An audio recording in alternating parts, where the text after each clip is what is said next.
Hi, everyone, and thank you for joining Black Professionals in International Affairs today as a part of our Career Exposure Series. My name is Alexandria Maloney, and I'm a BPIA board member, and I'll be the moderator for today.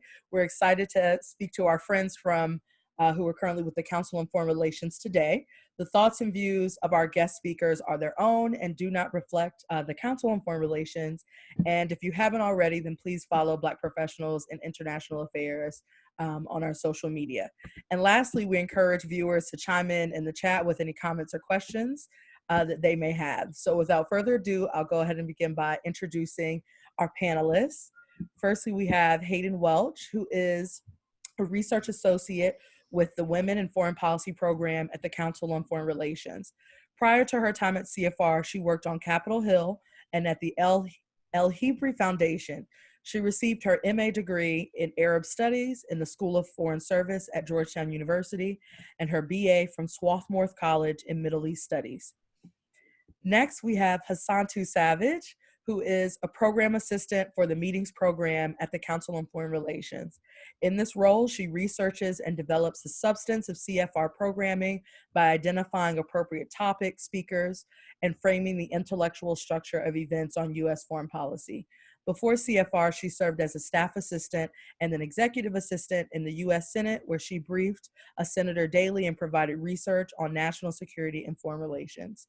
Previously, she served as an intern in the Office of Management and Budget at the White House through the end of President Barack Obama's administration. She holds a joint degree from the University of Maryland in Arabic Studies and Government and Politics. Last but not least, we have Mr. David Gavartair, excuse me if I mispronounce your last name. He is a research associate for U.S. foreign policy at the Council on Foreign Relations.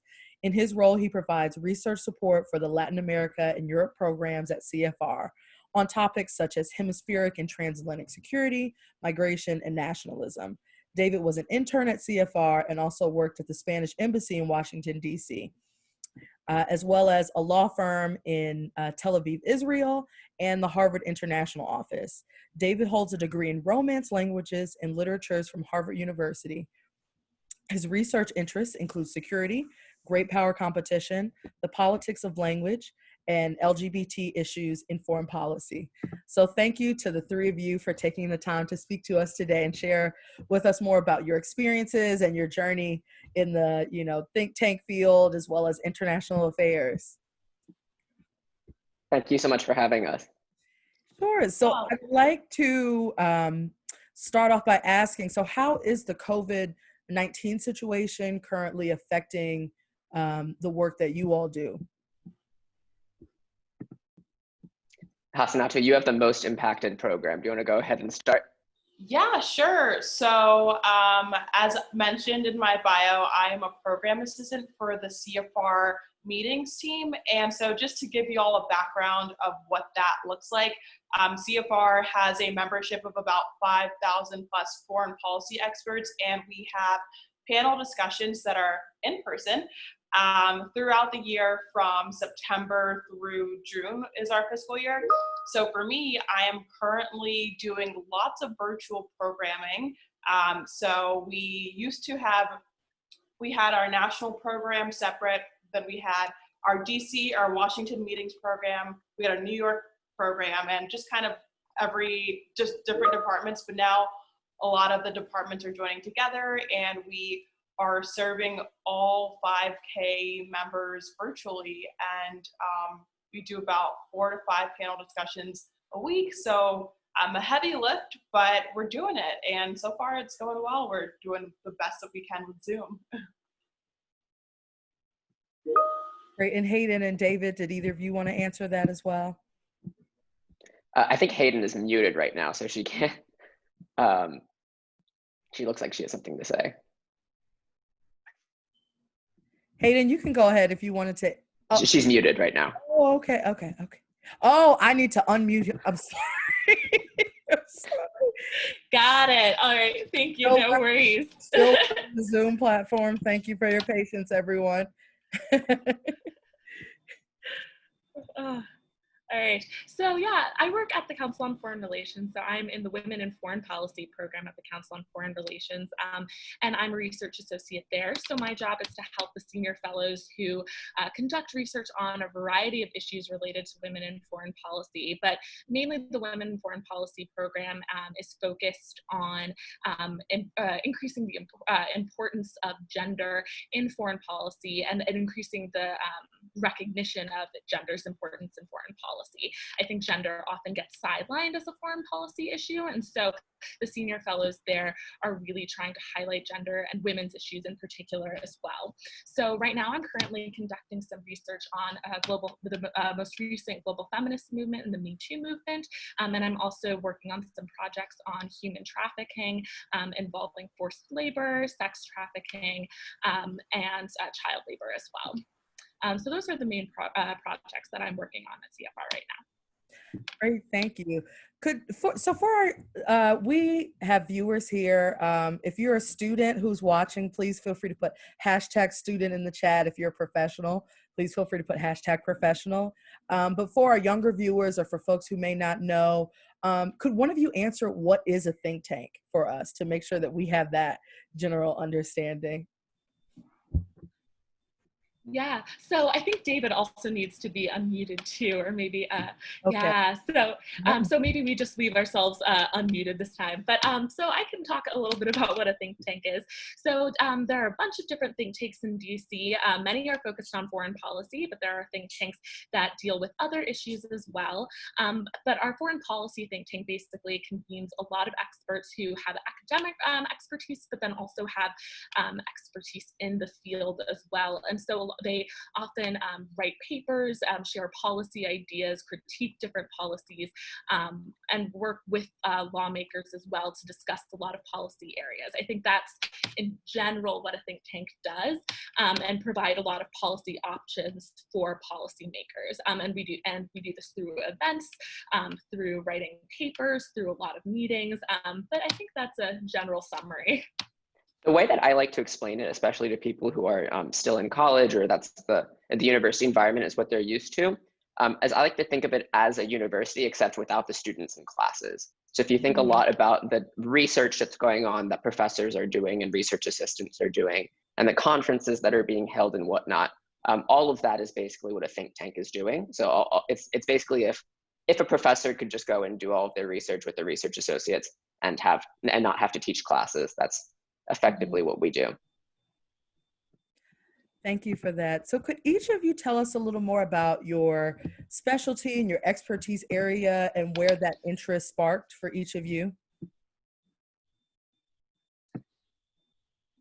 Yeah, of course. So my area of expertise is gender, I would say, but before that, I was really focused on Middle East studies.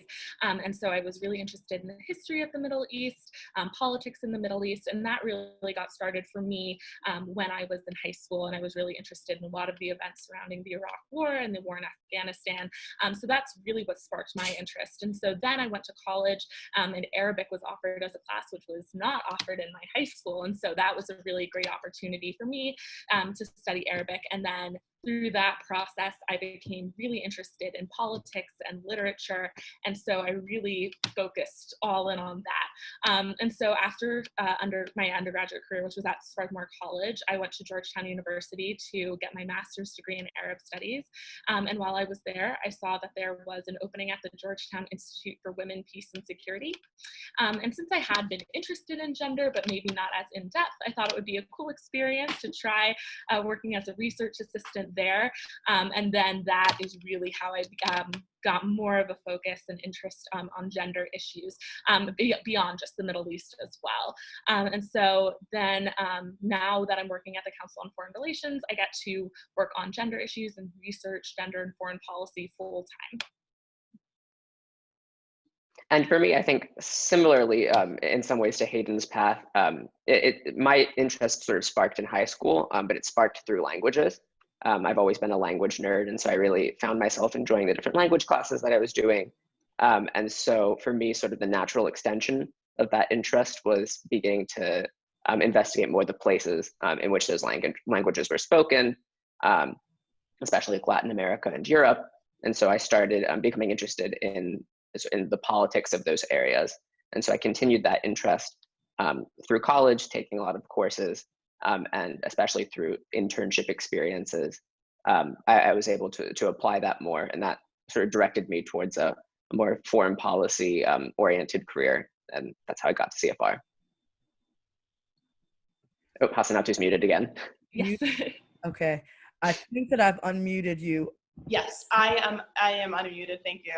So similar to David and Hayden, my interest in foreign policy sparked in high school. I was part of Model UN, Model United Nations. And so I studied Arabic and government and politics in undergrad. I have a Muslim background, so I used to go to Arabic school when I was younger. And so I decided, like, oh, let me actually pick this up and get a degree in it and learn more. And the more Arabic classes I took, the more interest I had in the Middle East. But then I was also as I mentioned, I was also studying government and politics. So I had an interest in the policy side of it, and not just the language. And so post-grad, I worked in the Senate, and I got to see that you can work in foreign policy and you can be a generalist and not only focus on Middle East or not only focused on national security. You can kind of dip your toes in each and everything, just based off of like what you're interested in, based off of where you're working. So being in the Senate really gave me that generalist idea. And then coming to CFR, I'm on the programming team. I have the opportunity to kind of do a little bit of research for everything. And it's really nice because we have all of these really great fellows for experts, and I'm able to reach out to them and consult them on my proposals before sending them up to our president. And so while I'm not an expert on any specific topic, I do research on whatever I'm currently interested in, and then get advice from those fellows. So yeah, I'm kind of a little bit of everything. I still haven't found my one thing that I am gung-ho about, but yeah, it's fun. Thank you for answering that. So my next question, and before I ask it, I'm going to reiterate because I see we have some new folks who have joined in. So feel free to ask any questions to our panel here in relation to, careers in think tanks and the international affairs space. Feel free to ask the questions in the chat box. So we have one question here that just came in. I'm going to ask, since you were just recently speaking, that asks, how did you get your start working in the Senate? So maybe you could share about how you, in terms of exploring careers or internships and getting your foot in the door on Capitol Hill. Yeah, definitely. So I guess this kind of stems back to high school again. So I was a page for the Maryland General Assembly. So you see the little 18-year-olds on the floor giving printouts and coffee. That was me. So yeah, I started off as a page, and then I went on to volunteer for a state senator's campaign, and I kept in touch with him in his office, and I interned I think either my freshman or sophomore year in his state office, so Maryland state senator. And then I just kind of kept those relations, and I was also, like, in undergrad, I was involved in student government. I was involved in Res Life. So if you're in college, I really do urge you to take advantage of those on-campus opportunities as well. Also, obviously, getting close with your professors and research opportunities with your professors as well, because those are the ways that you start building relationships with people, whether it's within your department or within clubs. And then eventually, my senior year of college, after doing various state-related stuff, I interned at the White House in the Office of Management and Budget. And so then, again, lots of networking in that internship and continuing ties with people that I had met at previous internships and on-campus organizations. And so then my senior year, at the end, I was just kind of reaching out to all the people that I'd been in touch with before, and I just was saying, hey, I'm graduating, I'm looking for a job. My initial plan was to work in the White House in 2016 because I worked until the end of the Obama administration. Unfortunately, things didn't pan out the way I wanted. So I was just like, I'm very open to doing anything. So I did not intern in the Senate before, but I did have experience with Maryland state politics. So used my old intern connections and the people who could vouch for me and say like, hey, this is a great person. So basically, so they let me know of the Senate opening.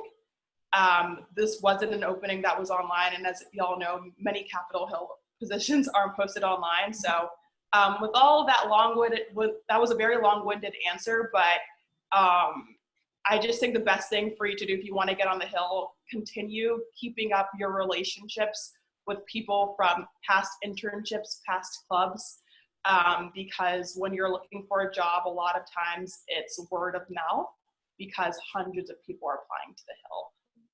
And that'll get you a long way. And obviously, like, you want to have authentic relationships, so you shouldn't just use people as, but yeah, I hope that answers your question. Yes, absolutely. Thank you so much, Hassanatu. So where the questions are coming in. So I'm going to do my best to incorporate them into the conversation. Thank you so much, everyone, for being here and being so actively engaged. So my next question for you all, what does it take to work in a think tank? I'm just going to ask it. What are the most important traits? What are the competency areas that would make for a successful researcher, program assistant, person in logistics at a think tank? And feel free, whoever wants to answer, feel free to answer away. So I do the intern hiring for my program, for example. Okay. So I think about this not infrequently. And I would say that the elephant in the room is research experience. Just because, especially in the position that I'm in, or in any of the substantive programs, what we do on a day-to-day basis it's a mixture of research and administrative work. But at the end of the day, what people need is a strong research background. That can take a lot of different forms. It's, we're not, for me personally, when I'm hiring, I'm not looking at a resume for an intern and saying, okay, this person hasn't worked at a think tank before, I don't want to hire them. But I think demonstrating an ability and an interest to do research, and whether that's in college, for doing research with a professor, or doing or in previous internships that don't have to be think tank related, internship at an NGO, for example, or in government for the Senate or whatnot, any sort of internship in which you've done research, or any sort of job in which you've done research, put together memos, done editing, kind of the grueling work that the non-sexy stuff that goes into the job. I look for that a lot. And so I think if you're looking at a substantive position, research experience is definitely going to be at the top of the list. I think Hassanatu can speak to this more, but something for places like CFR, we have a lot of important government officials and business leaders and the heads of other think tanks coming through. So a demonstrated ability to remain calm, cool, collected, and be professional at all times is definitely something that I look for, both in terms of reading previous experience and resumes and cover letters, as well as the interview. So I don't know if any of my colleagues have any thoughts on that as well. Yeah, so sorry, you can go first. I'm fine, you can go first. Oh, you go ahead. Okay, I'll go. So I would say that it really depends on the type of role that you're looking for. So if you want to get into policy, that does, like as David mentioned, like the research element will be crucial there. And so I would say too, like to thrive at a think tank with the research experience, I think that there's also skills in being able to distill a lot of information in a coherent way, but then also get really nitty gritty as well and find specific pieces of information that might be obscure and hard to find. So really being able to think big picture and then also really specific is pretty crucial, I would think, for research. for programs, being very detail oriented, I would say, is really important. I have tried to work in some programs in the past. I'm not a very detail oriented person. That is a skill set though that is absolutely crucial. Being able to keep organized and that stuff. But like in the research and policy realm, I'm able to, it's still important to be detail oriented, but it's not as much pressure, I would say. Yeah, I would definitely agree with everything said by David and Hayden. Just so speaking from a programming aspect, what David mentioned, really hitting the nail on the head, just someone who's able to be calm, cool, and collected and work professionally with high levels, excuse me, professionals. CFR, we're a different think tank in that we have a membership base. So you can be emailing with a former Secretary of State or a special envoy, a CEO of some really big company, and your initial instinct might be like, oh my goodness, like I can't believe I'm talking to this person. And maybe you can do that in private, but when you see them, you talk to them with respect and like you're two adults. And so I think that it's really important to being able to have composure. So that's one aspect of it when you're like in person via email, but then also the detail orientation is really important. CFR we pride ourselves in how how grammatically perfect everything is and such. We have CFR style. We edit, and just making sure that you are, I guess, crossing your T's and dotting your I's. And then also another aspect is just keeping up with what's going on in the world constantly. Like it sounds like an obvious duh, but so for me, my job is very creative in that we have a lot of autonomy on the programming that goes on in CFR. So like I will create a list of like what are the major issues going on in the world and how can we have a holistic conversation on this and who are the best people to speak on that. So like I need to constantly be up to date with what's going on, whether it's in tech or if it's in the Middle East or in Asia, whatever. So yeah, just being up to date with the news is also very important. Yeah, I'd like to, as a 10-second addendum to that, I think with my own experience in terms of going through interviews myself and when I am interviewing other people, a really quick way of telling, who is cut out for the field or who's actually interested in, because, substantive questions when you're applying for a research role are totally fair game. And so just having that knowledge base of, okay, I'm applying for this job that is doing Middle East research. And, if the question is, tell me something about the Middle East that you've been following, showing that that you can demonstrate an interest and, that you've been following the news is super important. Absolutely. Thank you for that. Hassanatu, let me unmute you here. Oh, perfect. Yes. And just wanted to add to what David said, one more thing. So when we have these discussions and when we have these roundtables for David and Hayden, your odds are you're probably interacting with really high level people. So you need to be knowledgeable on what's going on and you need to be aware of like what the discussion is going to be about. So just to piggyback off on that, like you can't just go in blind and like, oh, la-di-da. You should really know your stuff, do your homework.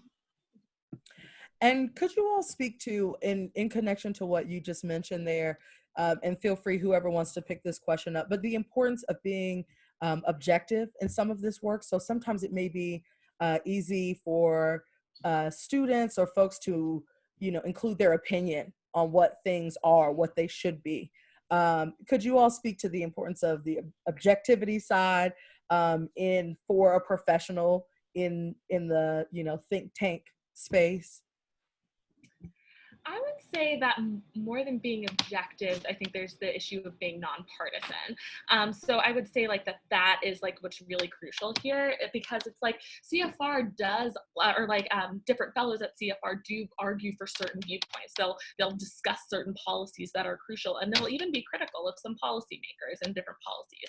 But I think it's important to not be seen as being like very like partisan in favor of one party or in favor of one policymaker. So I think that's what's pretty crucial. And so like really discussing issues as opposed to discussing like politics, I think is something that's really, really important at CFR, because we are a nonprofit art organization and other think tanks in DC are as well. So I think that would be crucial. As far as like the specific issues and your own opinions on that, as a research associate, we are helping the fellows that we work with. So really what they're the ones who are publishing what they want to publish. However, we do get the opportunities to like publish blog posts or pitch op-eds or that type of thing, where we can argue our own opinions as well. But most of our work is to further the work of the fellows that we work with. I think to build off of that last point, so you can look at objectivity in two ways in terms of what Hayden was talking about, CFR being a nonpartisan institution. We don't take institutional positions. There are other think tanks in DC don't necessarily have that caveat. But I think to sort of cater to the audience that we have today, another really important consideration in that is objectivity as a junior staffer or as an entry-level professional. So what Hayden said is absolutely true. As research associates, we are helping the senior fellows and the fellows, the people who are much more advanced in their careers than we are, conduct their research. And so at the end of the day, our personal opinions don't matter. So I can think of just recently, I was helping one of my supervisors who was writing an article that was going to be published in a major newspaper that all of you have heard of. And he said, give me your thoughts and give me your edits. And I completely disagreed with the piece. I just did not agree with the thesis of what he was saying. And that doesn't matter because my job as the objective RA was to give him comments in terms of what I thought could help him make the argument stronger, things that he could have missed, and language editing and whatnot. But the fact that I completely disagreed with what he was saying was irrelevant. And so I think developing that ability to sort of separate your personal opinions and do your job is really important. Thank you all for answering that. So we have a number of questions here in the chat. Thank you everyone for asking these. Some of them, as I'm reading through, I'm realizing have already been answered by our wonderful panelists. So I will go here to this question from Cassandra Stimson. Hello. She says that she has applied for a number of think tanks and foundations. She believes that she's qualified, but can't seem to get her CV to be seen. Could you speak to more about advice on networking and getting connected to these think tanks? And what's the best way, David, this may be a question for you, but what's the best way for candidates to get their application and their resume noticed? So I'll start and briefly let my colleagues take over. Okay. I think that even beyond the realm of networking, the cover letter is super, super important. I know that when I was a college student and I was writing cover letters, they kind of just feel like this annoying formality that you have to do, where you have your kind of template cover letter and you go in and you fill in, you delete the name and you add in like your qualifications and whatnot. And we get literally hundreds of applications per position. During the summer, it's in the hundreds for one internship. And so we're sorting through a lot of cover letters and resumes. And that cover letter is really where you have the opportunity to let yourself shine. And I think that what 95% of applicants don't do well is explain why they're applying for that specific position. So you can have a cover letter that talks about how you are the best thing since sliced bread and why you're perfect. But if I'm reading through your cover letter specifically and there's nothing about CFR, there's nothing about why you're interested in that position or my program specifically, then it's hard for me to distinguish that cover letter from the 20 that I just read before it. And so I think an underrated way of getting noticed is by making sure that that cover letter is really tailored. And it's really hard because today's job market, you have to apply to a bunch of different jobs, and I'm cognizant of that. I had to do that myself. But the most that you can, if you can make that cover letter tailored and have a paragraph and say, this is why I love your organization. This is why it vibes with what I want to do. That's really good. Mm-hmm. Yeah, and then on the networking point, I agree with everything David said. That was really important. But as far as networking goes, it can be really hard, especially if you don't live in DC, and especially if you're like, I don't know anyone who lives in DC. So here, like, this is where LinkedIn can be pretty useful, because then you can find alums of the college that you went to or that you're currently attending. That's really important. And then you can see like, okay, well, maybe they work at this organization that's, you know, seems a lot like an organization I want to work for. Maybe they will have time to like have, you know, a 30-minute chat on the phone with me, or 20-minute chat on the phone with me, where I can just chat about their interests and what they do day to day at the organization they work at.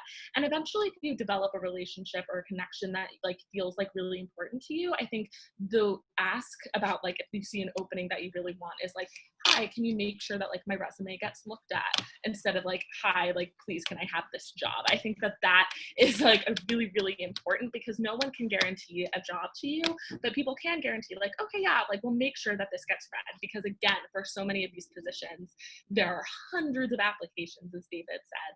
And so sometimes like stuff doesn't even get read, especially if it like, because like sometimes it's like there'll still be an opening up online, but really that position's already been filled and they're already interviewing. So that is the ask. If you're able to like find a contact and you like have a good like conversation, and they're like, yeah, I'd be happy to help you out and send you jobs, like that would be the ask.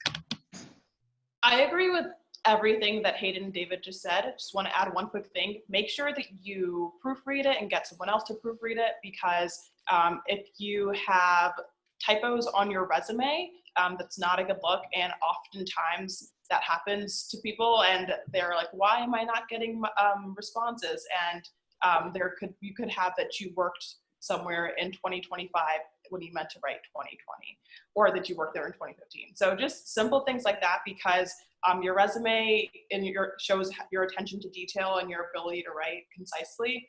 So yeah, just make sure that you have someone read over it, because you may think it looks perfect, but then in someone else's eyes, there may be something that can be improved. Thank you all so much for that for those answers. We have one person here who's asking about language research in relation to think tanks. So could any of you speak to anything you may know about in terms of the use of languages? Someone else asked, you know, one of our panelists speaks Arabic. Have you used the language in the research? And if not, if you haven't done it specifically, could you speak to, you know, any comments or if you've seen the language research piece specifically and what that would look like in the think tank space? Yeah, so I've used Arabic in my research, which has been pretty helpful. One of the fellows that I work with has been interviewing a lot of women in Tunisia. And so I have been using Arabic to communicate with them over social media to try and like contact different women. I haven't been able to use it when speaking, because I do not understand Tunisian dialect at all, but that has actually come in handy in terms of just speaking with people. I feel so like that's just an example of when I've been able to use it. At a previous internship I had, I read some like news articles in Arabic just to like, because I had to do like a news brief every week, and so I looked at like newspaper articles in Arabic. But that's how I've used my language skills. Yeah, so similar to Hayden, so I actually have not had to use Arabic while I've been at CFR, but in previous internships, I've used it to kind of like do some translation. But the one thing I can say, so on the programming front, every fall we usually have heads of state from the UN General Assembly. And so I am constantly working with embassies and like staffs from different delegations. So I know Arabic and Spanish pretty well. So like sometimes when I'm having conversations, I'll throw in words here and there. And it just kind of puts like more of a personal touch. And I'm like, maybe this will help get the King of Jordan, or I don't know, just something confirmed, because it felt more personable. So yeah, I haven't had to use it like in my job at CFR, but I definitely think that it helps make a personal touch when you're interacting with people of different cultures.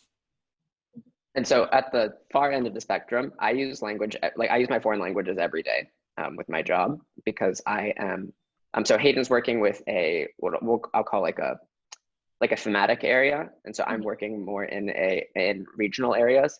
And so especially with the Latin America program, I'm reading the news in Spanish every single day. I'm communicating not infrequently in Spanish with people who are in the region. And so that's a direct application of my language skills. I know for a fact that that for the position when I was applying it, it was a requirement to speak Spanish. So that's not the case for all positions, but for something that's so highly regionally focused like mine, it is. Yeah. What I will say about language use is that even if the position is not directly language applicable, there are always ways to apply your language skills. And so, so it was a requirement for me to be able to use my Spanish, but I've also used Portuguese in the same project that Hayden was talking about, her fellow. I was volunteering some of my time to help another RA do some Brazil related work, just because she didn't speak Portuguese, and I was helping her come through articles and do some translations and whatnot.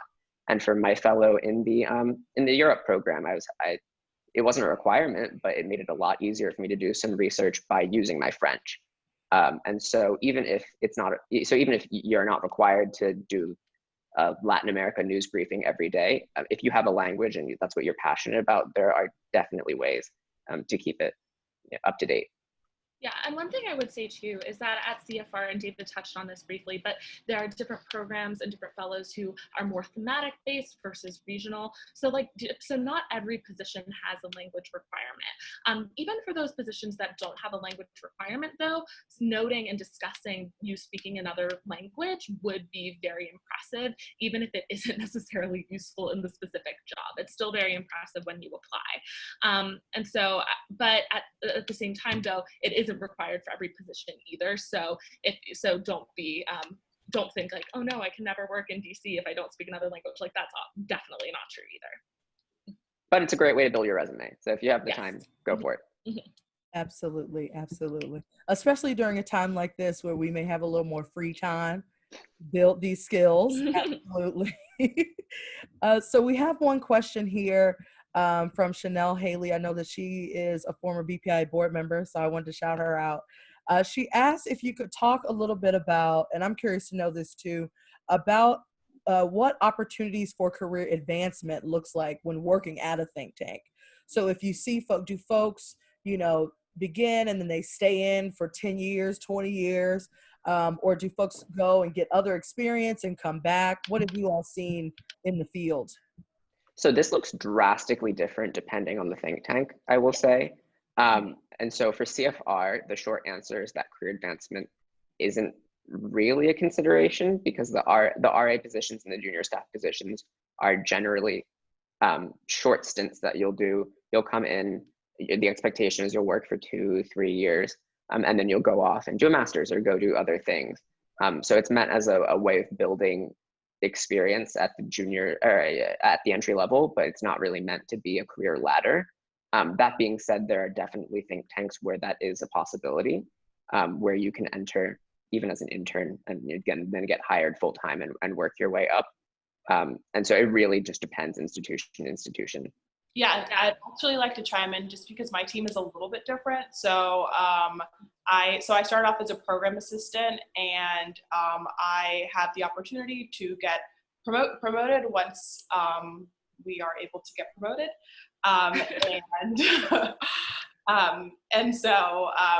But then I have colleagues who've been on my team for about 5 to 6 years. So most people will be a program assistant for like maybe 1.5 years or so, and then you can get promoted to being a program associate. And from there, there's a program coordinator.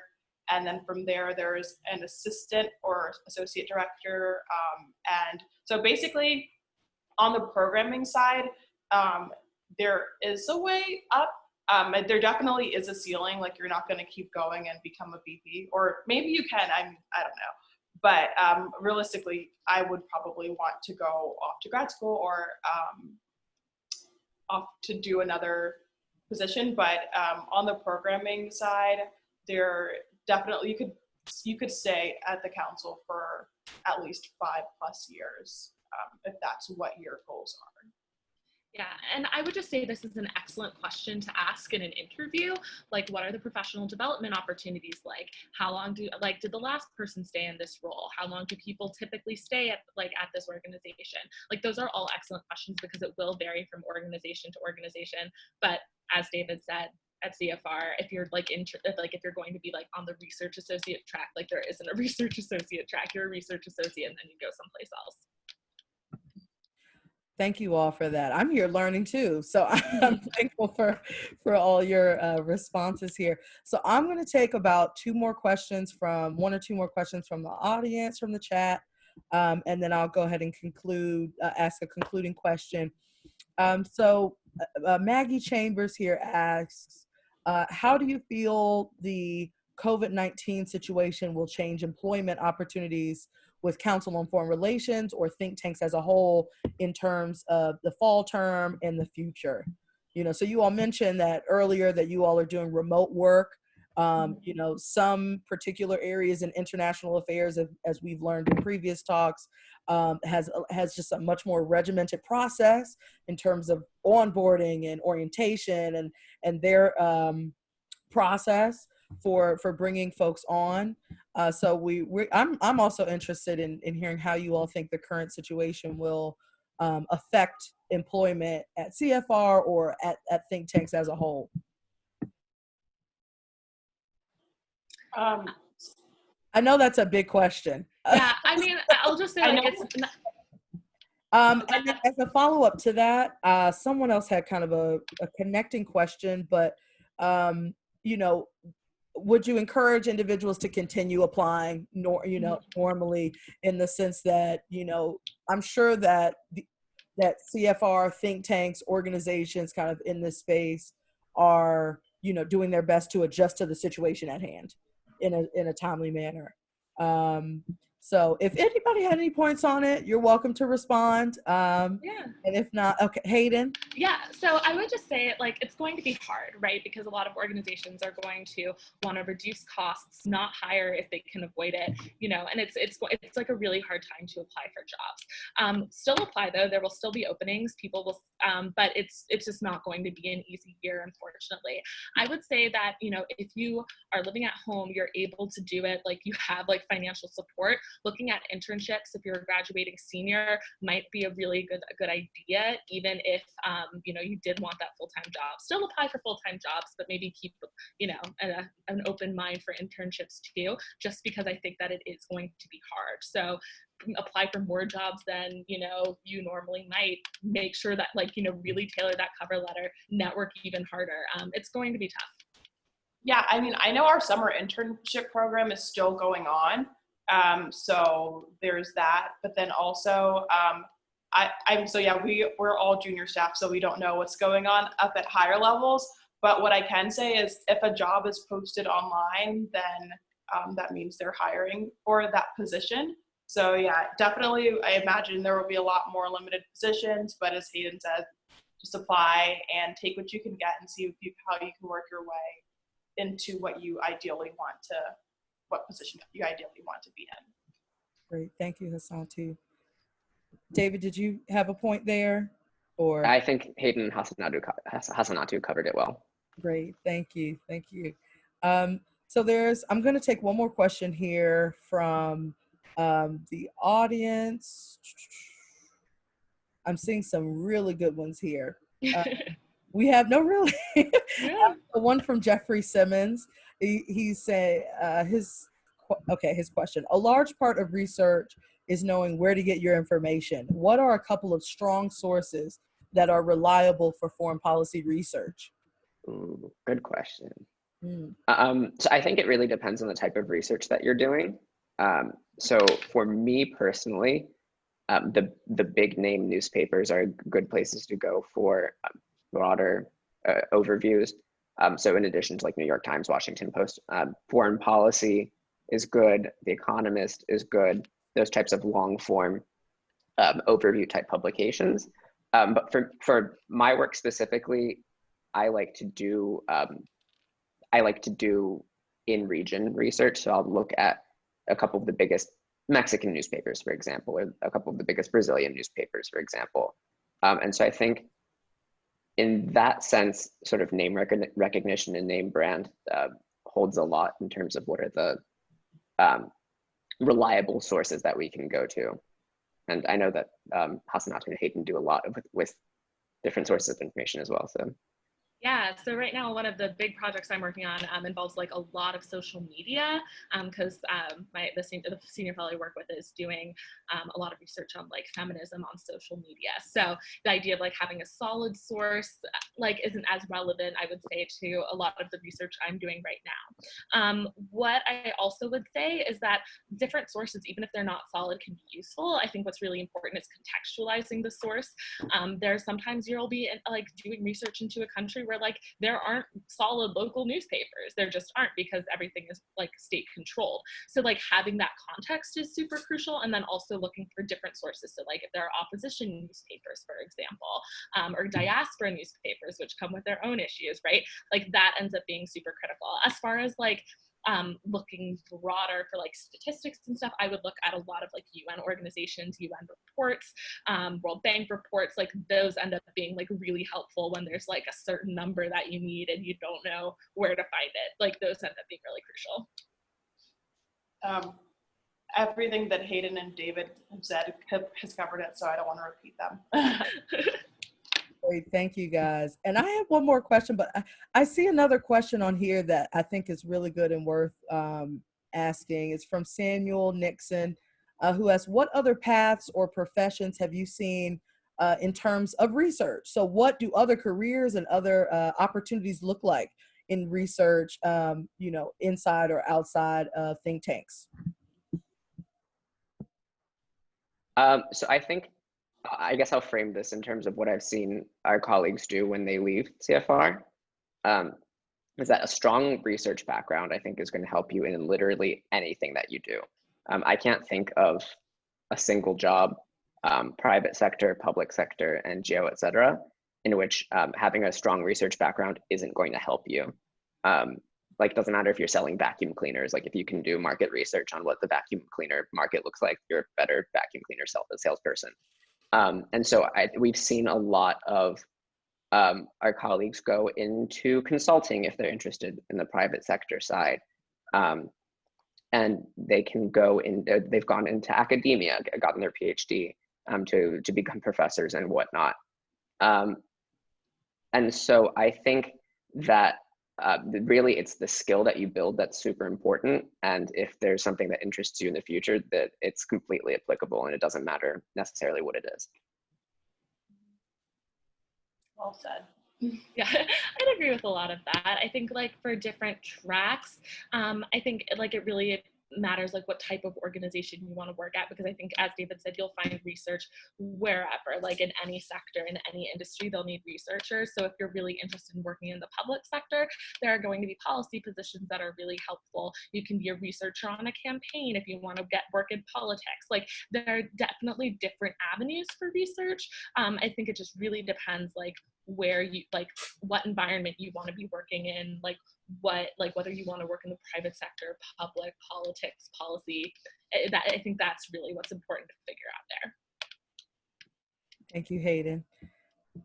So I'll go ahead and ask this concluding question that will connect, because I'm seeing a few folks in the chat who are hinting at being at a stage of career transition or at a mid-career, you know, place. I know the three of you here are at the more of the junior level, but I'll go ahead and incorporate this into my final and my concluding question of what advice do you have? So I'll frame it in terms of recent graduates or professionals who are in the field who are interested in careers at think tanks. What advice do you have for them? Yeah, so one piece of advice I would have, and this is also advice that I need to continue following myself, is to look for mentors and look for allies in the office that you're working in. This is something that I've struggled with a lot, and I think it's something that a lot of African American students study with. There's like reports that show like Black students are less likely to go to office hours than white students, right? Because I think there's this idea that like they don't feel the same sorts of like belonging on a campus, perhaps.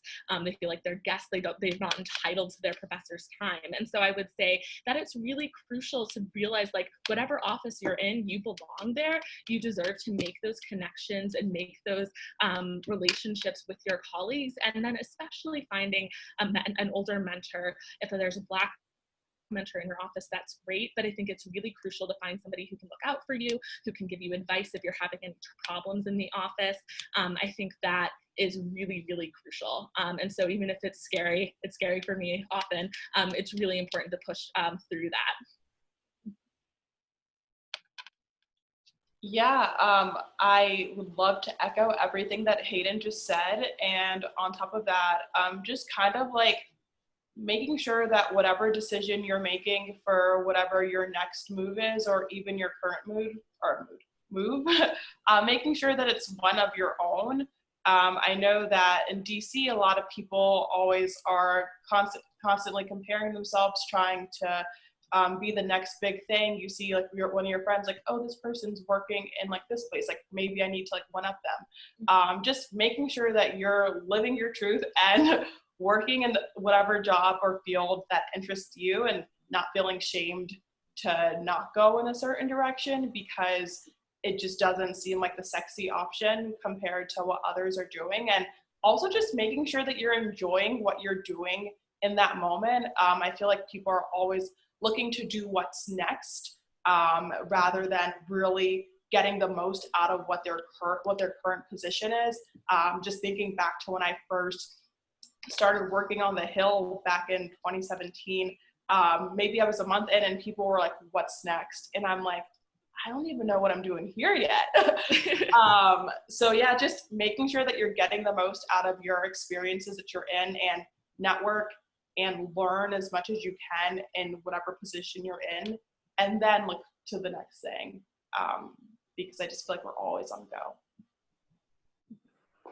I think to build off of what both Hayden and Hassanatu have said, is I wish that when I was younger, when I was still in college, I would have thought more about the importance of making personal connections and understanding how much of a role sort of luck has to play in it. In that, you know, a lot of time you can do everything, right? You can build your research portfolio and take all of the right classes, but you still need to go and meet the right people. And so, for example, I was an intern at CFR, and because I was an intern at CFR, and the person who was filling my current position happened to go off to grad school at the same time that I was looking for jobs, that sort of opened that path opened up for me. And so I think my biggest takeaway is having a plan, but not letting that plan give you tunnel vision. In that when I was graduating, I had a very clear idea of what it was that I wanted to do, and that wasn't what I ended up doing right after graduating. And so I think for the more religious of us, you can say it's God just giving us a push in another direction.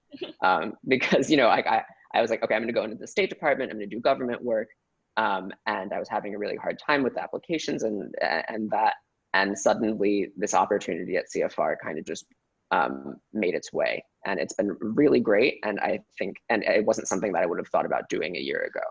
And so I think this would also apply to mid-career or people who are looking to do a transition, though I don't want to be as presumptuous to say that I understand that experience. But I think just having like the grace to say like, okay, this is what I want to do, but I'm willing to reconsider, and I'm willing to take what comes my way, is really important, because I think a lot of times those are some of the coolest opportunities that show up. Yeah, and I also just want to say one other thing too. This is more for folks who are graduating college soon, but there's like really interesting studies that show that, like, you know, girls tend to do better in college than boys do.